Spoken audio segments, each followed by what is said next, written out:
Yang pastinya kita mendukung ya langkah Polri maupun juga pemerintah untuk memberantas premanisme di tanah air. Nah, apakah mungkin suara-suara masyarakat ini juga sama dengan kami yang ada di sini untuk mendukung terus aparat memberantas premanisme? Nah, kita sapa rekan kita ada Virgi Dainas yang akan belanja komentar masyarakat ya di sana. Silahkan Virgi, bagaimana tanggapan masyarakat terhadap pemberantasan premanisme?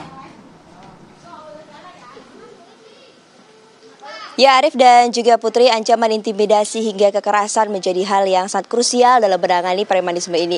Langsung saja kita tanyakan tanggapan kepada masyarakat bagaimana mereka menanggapi tentang premanisme yang marak terjadi di Indonesia. Halo, selamat pagi Pak. Selamat pagi Ibu. Pak, ini saya dengan siapa nih Pak? Dengan Pak Ali Pak.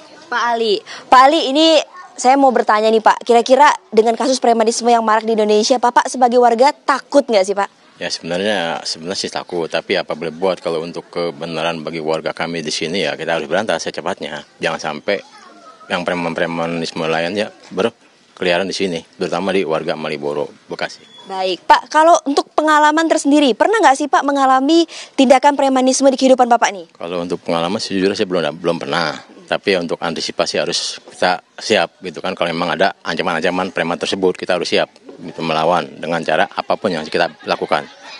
Berarti udah antisipasi dari sekarang ya Pak, sebelum terjadi ya. Baik, terima kasih banyak Pak. Nah, kita tanyakan lagi nih kepada warga lain, kira-kira takut nggak dan kira-kira apa yang akan dilakukan untuk premanisme nih. Halo Mbak. Halo Mbak. Mbak, selamat pagi. Mbak, ini kita bahas premanisme nih. Kira-kira Mbak sebagai warga negara takut nggak sih dengan aksi premanisme? Takut banget dan pengennya sih diberantas sebersih-bersihnya ya untuk preman di Indonesia ini. Karena kan preman itu yang mendapatkan penghasilannya semuanya dari pemerasan masyarakat itu sendiri.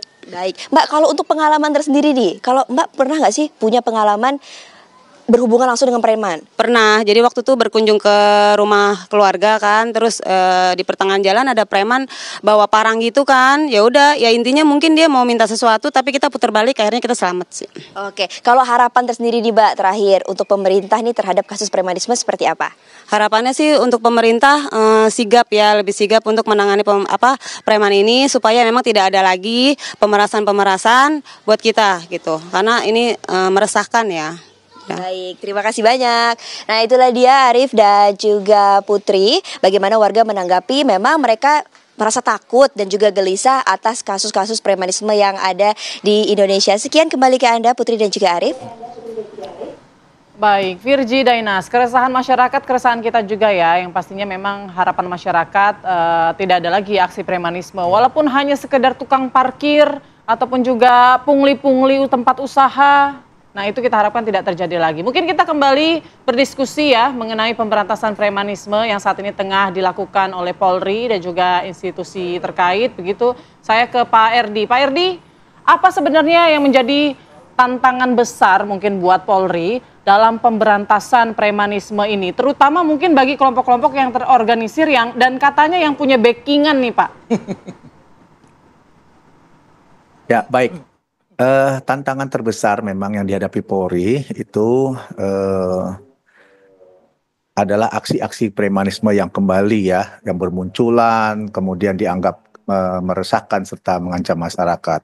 Namun Polri tetap berkomitmen untuk tidak mentolerir aksi-aksi intimidasi, kemudian pemerasan maupun kekerasan yang dilakukan oleh individu atau kelompok dari organisasi masyarakat. Nah, hal yang perlu kita ingat bahwa aksi premanisme ini tentunya juga menjadi perhatian khusus seperti kita ketahui bersama beberapa waktu lalu Bapak Presiden Republik Indonesia itu menekankan bahwa salah satu prioritas penanganan Kamtibmas dan menjadi bagian program penegakan hukum yaitu adalah penegakan hukum yang tegas. Kemudian yang kedua adalah pemberantasan kriminalitas yang meresahkan masyarakat, kemudian meningkatkan keamanan dalam negeri maupun perlindungan rakyat kecil. Nah, demikian juga Bapak Kapolri itu mengarahkan kepada kami ya bahwa semua tindakan kriminal yang meresahkan masyarakat akan ditindak sesuai dengan hukum yang berlaku.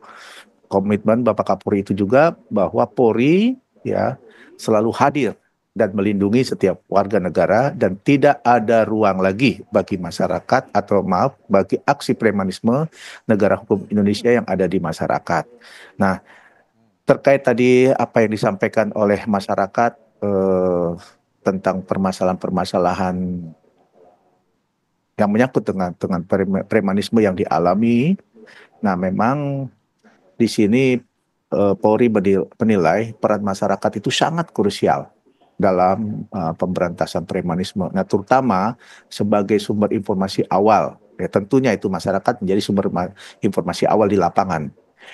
Masyarakat kami berharap aktif ya melaporkan segala bentuk tindakan premanisme yang terjadi di sekitarnya. Nah, untuk membangun kepercayaan publik, Polri ya saat ini menjamin kerahasiaan identitas pelapor dan terus akan mengedukasi ya kepada masyarakat melalui kampanye komunikasi publik, termasuk penggunaan media sosial, tatap muka, kemitraan dengan tokoh masyarakat serta lembaga.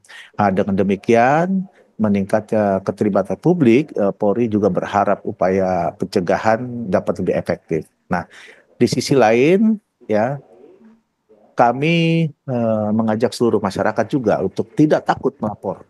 Sekali lagi, untuk tidak takut melapor jika menjadi korban atau mengetahui adanya tindakan premanisme.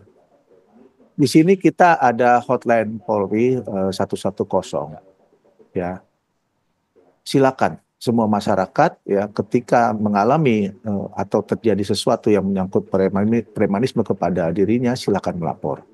Ya, karena yang kita harapkan adalah sekali lagi untuk tidak takut melapor kepada masyarakat. Demikian.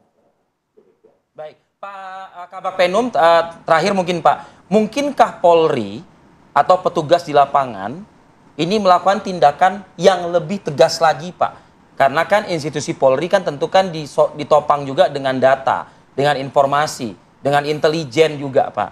Saya mungkin memberikan contoh seseorang yang sudah pernah diamankan oleh Polri, diberikan pembinaan, tapi ternyata di lapangan masih kembali lagi dan melakukan kembali lagi hal-hal yang membuat ketakutan atau teror di masyarakat. Nah, mungkinkah figur-figur oknum-oknum seperti ini itu Pak dilakukan tindakan yang lebih tegas lagi begitu Pak, berdasarkan data yang dimiliki? Baik, pada prinsipnya Polri melaksanakan penegakan hukum ya dalam rangka memelihara keamanan ketertiban masyarakat. Ini ada kegiatan yang bersifat preventif, preemptif, dan bahkan represif. Ya, itu hal yang terakhir kita lakukan.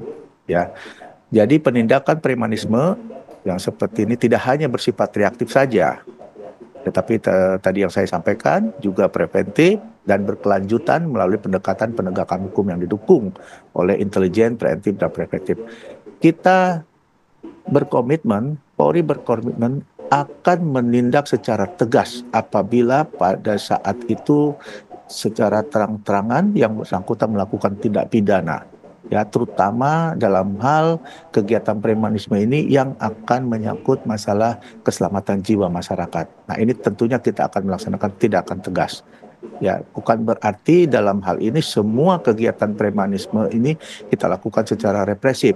Namun ada fase-fase yang bisa kita lihat. Oh, ternyata ini hanya anak remaja yang bisa kita bina dengan berkoordinasi, berkolaborasi dengan instansi terkait. Namun satu hal yang perlu kita tekankan, apabila premanisme ini menyangkut masalah yang menyangkut kehilangnya nyawa, kemudian pengerusakan secara besar-besaran yang akan mengganggu investasi, nah ini tentunya kita akan melaksanakan penegakan hukum secara tegas. Demikian. Baik, Pak. Baik, terakhir mungkin Mas Adin. Mas Adin, tadi kan Anda mengatakan harus efektif ya, gitu. Belum bisa menilai sekarang karena memang baru berlangsung. Tapi harus efektif langkah yang diambil pemerintah. Tapi apakah efektif, tapi juga beranikah menurut Anda dan seperti apa keberanian yang harusnya dilakukan pemerintah, terutama untuk yang kelompok-kelompok terorganisir tadi, yang katanya ini ada backingannya? Oke, jadi gini, pemerintah itu sebenarnya kalau berani dan serius menangani ini, itu dia akan dapat dua manfaat. Jadi gini, ini kan petty crime namanya, atau kriminalitas kecil gitu ya. Nah, di seluruh dunia sudah ada buktinya bahwa kalau pemerintah serius memberantas petty crime, maka secara otomatis yang big crime-nya, yang kriminalitas besarnya akan turun dengan sendirinya. Kenapa? Karena kriminal-kriminal ini akan melihat yang kecil-kecil aja diseriusi dan ditangani dan dihentikan gitu. Wah, saya kalau mau macam-macam juga agak keder juga gitu, kira-kira begitu. Jadi sebenarnya tangani dulu yang petty crime dengan sangat serius dan dengan tuntas begitu ya kira-kira. Nanti dengan sendirinya yang di sini juga akan berkurang gitu. Nah, baru kemudian kita akan tangani yang organized crime yang lebih besar gitu ya. Ya. Nah, ini tadi kita harus pisahkan bahwa ada premanisme yang bersifat individu, disorganized, tapi ada juga premanisme yang bersifat terorganisir. Semakin lama, semakin kuat cengkramannya kepada struktur-struktur sosial ekonomi masyarakat. Nah, ini juga harus diadres. Tapi menurut saya yang lebih penting dan harus segera dikerjakan dulu adalah yang disorganized ini, sambil kita mencari cara. Ini cara terobosnya harus ada political will ini. Tidak hanya mungkin dari sisi penegakan hukum, tapi juga dari sisi political will, gitu. Kira-kira begitu. Nah, sudah cukupkah political will yang digencarkan oleh Pak Prabowo Subianto gitu? Saya percaya Pak Prabowo akan berani. Saya percaya begitu. Akan berani. Ya. Oke, baik. Ya. Terima kasih banyak penjelasannya, Mas Adin. Dan juga Pak Erdi ya selaku Kabag Penum Divisi Humas Polri sudah bergabung sama kami di Apa Kabar Indonesia Pagi. Sehat selalu dan selamat beraktivitas kembali Pak Erdi. Terima kasih, Mas. Mas Adin, terima kasih Pak Arif. Terima kasih Pak Erdi. Baik, pemirsa, kita jeda sejenak. Nanti kita akan melihat potret kehidupan masyarakat ya. Ini masih saja ada yang mengalami gangguan air begitu di tempat tinggal mereka. Air menjadi satu hal yang penting dalam hidup. Betul. Ya. Artinya kalau misalnya saya bisa membayangkan bagaimana kondisi air di salah satu wilayah di Kabupaten Bekasi nih pemirsa. Kita akan hadirkan laporan langsungnya sesaat lagi. Tetaplah bersama kami.